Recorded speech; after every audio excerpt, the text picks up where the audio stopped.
में है तो सपा अपने 10 साल के सियासी वनवास को खत्म करने के कवायद में है। ऐसे में सपा प्रमुख अखिलेश यादव अपने मौजूदा विधायकों और सांसदों के साथ मिशन 2027 को फतह करने की रणनीति बनाने में जुटे हैं, जिसके लिए उन्होंने पीडीए को अपना सियासी हथियार चुना है। आपको एक रिपोर्ट दिखाते हैं।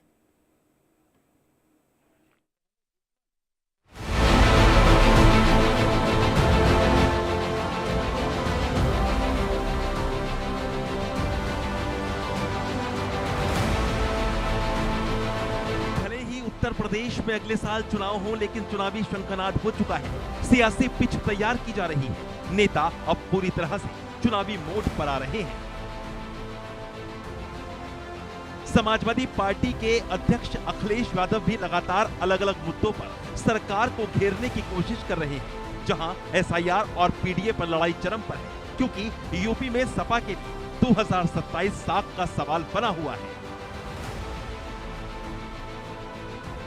2024 लोकसभा चुनाव में बीजेपी को मात देने के बाद से सपा पार्टी के हौसले बुलंद हैं।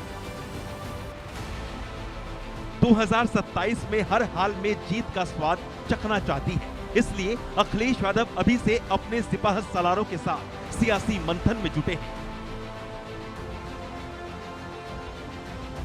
इसलिए उन्होंने एक हफ्ते पहले मीटिंग कर विधानसभावार रिपोर्ट जुटा ली है।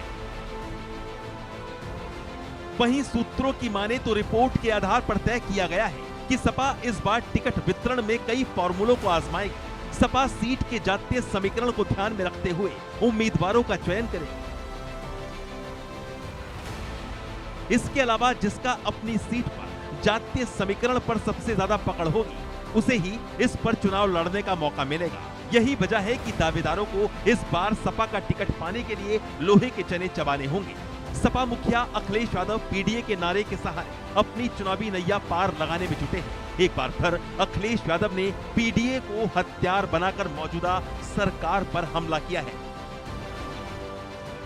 इसके साथ ही इस बार उम्मीदवारों के सिलेक्शन में समाजवादी पार्टी काम कर रही है। समाजवादी पार्टी उम्मीदवारों को टिकट देने से पहले उनकी सीट पर असल जनाधार का हिसाब किताब करेगी। इसके लिए सर्वे भी करवाया जा रहा है। सपा हर सीट पर यह देखेगी कि किस सीट पर किस दावेदार का जातीय समीकरण के आधार पर सबसे ज्यादा मजबूत पकड़ है। उसी आधार पर उम्मीदवार तय किया जाएगा।